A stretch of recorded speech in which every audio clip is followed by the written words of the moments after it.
વડોદરાના ન્યૂ માંજલપુર વિસ્તારના રહીશોમાં છેલ્લા કેટલાક અઠવાડિયાથી અજીબ પ્રકારનો ડર જોવા મળી રહ્યો છે.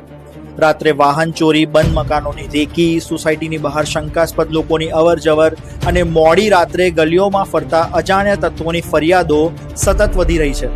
કેટલાક વિસ્તારોમાં બાઇક ચોરીના બનાવો બાદ લોકો પોતે જ રાત્રે વોચ રાખવા મજબૂર બન્યા હોવાનું સામે આવ્યું છે. સ્થાનિક રહીશોનું કહેવું છે કે અનેક વખત માંજલપુર પોલીસને ફોન અને મૌખિક રજૂઆત કરવામાં આવી હોવા છતાં વિસ્તારની અંદર સતત અને અસરકારક નાઇટ પેટ્રોલિંગનો અભાવ જોવા મળે છે. પોલીસની ગાડીનું સાયરન મુખ્ય રસ્તાઓ સુધી સંભળાય છે, પરંતુ આંતરિક સોસાયટી વિસ્તારોમાં સુરક્ષાનો અનુભવ લોકો કરી રહ્યા નથી.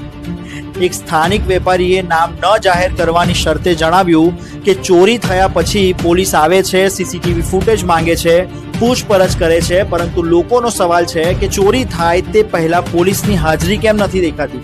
વિસ્તારમાં સીસીટીવી કેમેરા હોવા છતાં ઘણા કેસોમાં આરોપીઓ સુધી પહોંચવામાં વિલંબ થતો હોવાના આક્ષેપો વચ્ચે હવે લોકો કહી રહ્યા છે કે માત્ર પેટ્રોલિંગના દાવા નહીં, પરંતુ જમીન પર દેખાતી સુરક્ષા જોઈએ છે.